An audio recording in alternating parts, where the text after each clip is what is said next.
시청자 여러분 안녕하십니까? VOA 뉴스투데이 시작합니다. 문재인 한국 대통령이 내년 베이징 동계올림픽 외교적 보이콧을 검토하지 않고 있다고 밝힌 데 대해 국무부는 한국 스스로 결정할 일이라고 반응했습니다. 다만 미국은 중국의 인권 유린에 대응해 올림픽 보이콧 결정을 내렸으며 동맹들과 협의 뒤 발표했다고 설명했습니다. 첫 소식 조은정 기자가 보도합니다.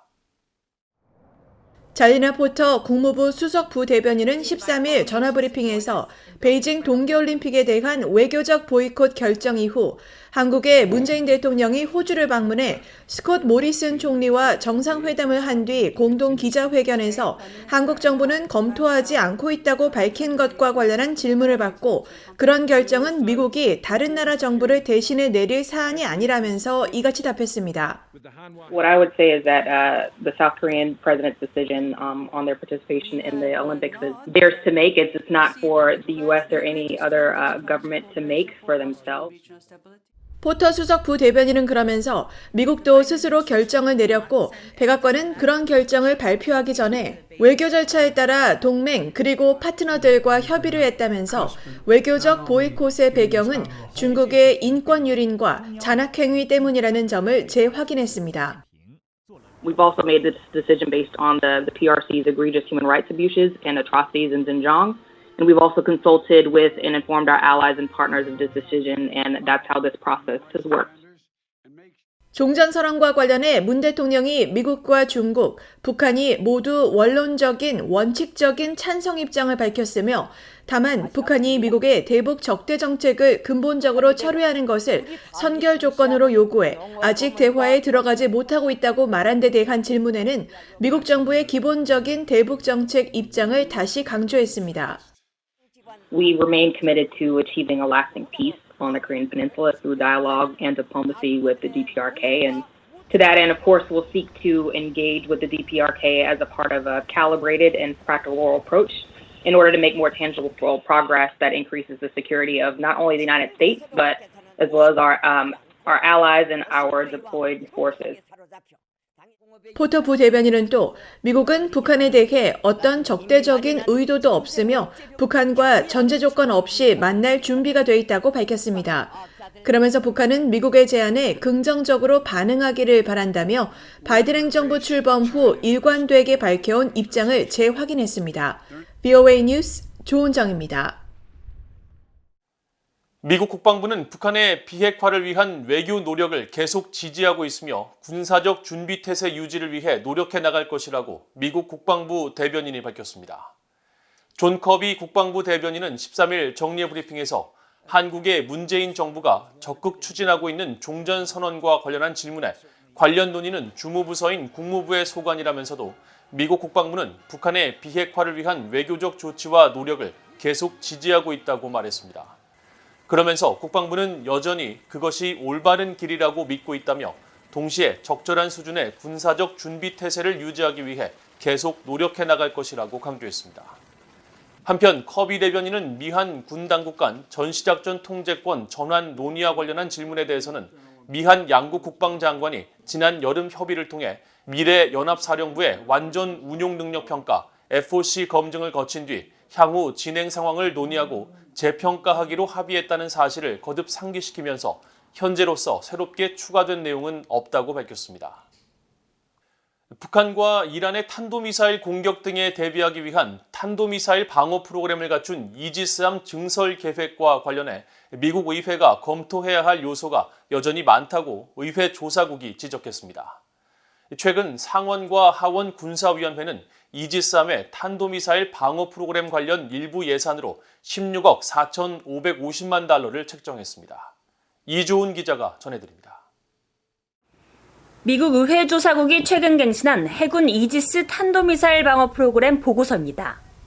미국 정부가 탄도미사일 방어 프로그램을 갖춘 이지스함 증설을 추진하고 있는 가운데 의회는 관련 예산을 승인하기 전에 검토해야 할 요소가 여전히 많다고 지적했습니다.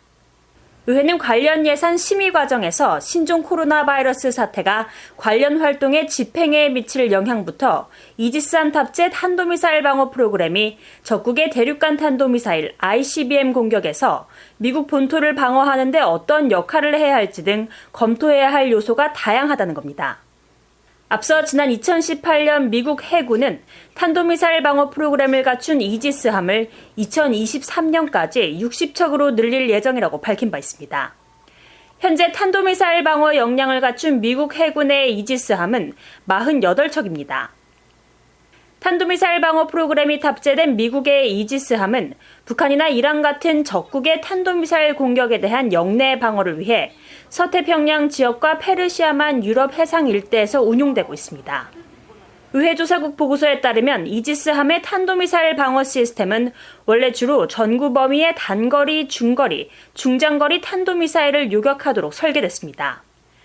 보고서는 전구 범위의 탄도미사일 요격 역량 외에도 이 시스템이 수집한 감지 추적 데이터는 ICBM 요격을 위해 고안된 미국의 다른 탄도미사일 방어 시스템에 사용될 수도 있다고 밝혔습니다. 또 이지스함의 탄도미사일 방어 임무가 해군의 이지스함 함대에 부담을 가중할 수 있다며 현재 해군의 이지스함이 수행하는 탄도미사일 방어 임무에 대한 대안을 검토해야 할 것이라고 밝혔습니다. 아울러 괌에 이지스 어슈어 시설을 구축하는 방안과 하와이에 있는 기존의 이지스 어슈어 미사일 방어 실험 시설을 탄도미사일 운용 시설로 전용하는 방안도 여전히 쟁점으로 남아있다고 지적했습니다.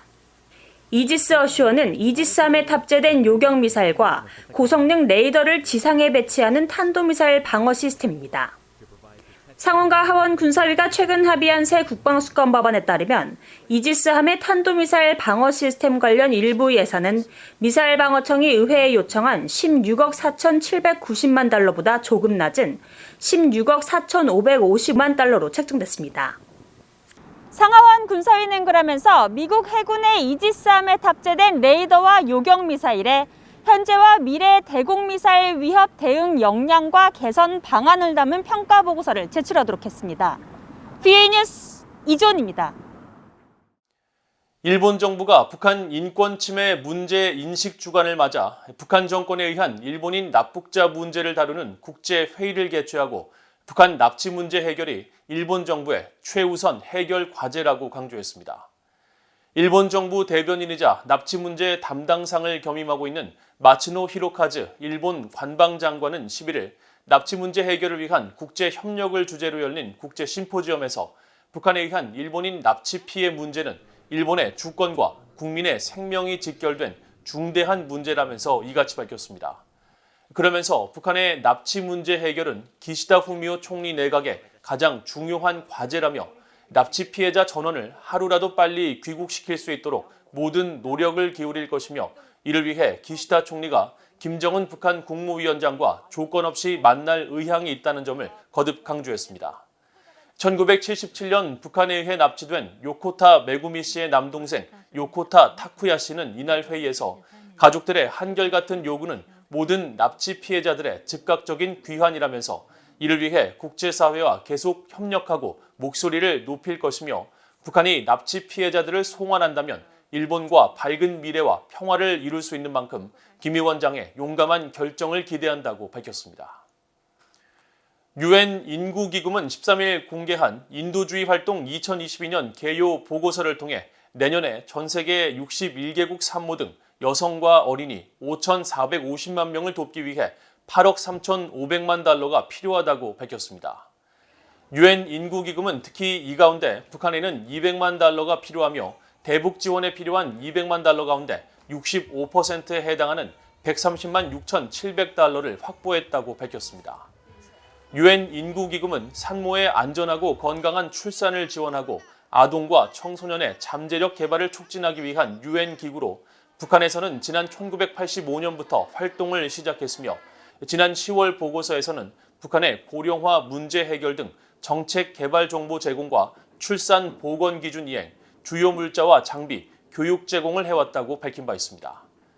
유엔 인구기금이 내년에 가장 많은 지원 목표액을 설정한 나라는 1억 달러의 예멘이며 시리아가 6,874만 달러, 콩고 공화국이 6,720만 달러로 2위와 3위를 기록했고 이어 수단과 아프가니스탄, 나이지리아 등이 지원 목표액이 가장 높은 10개 나라에 포함되었습니다. 이상으로 VOA 뉴스투데이를 모두 마칩니다. 시청해주신 여러분 고맙습니다.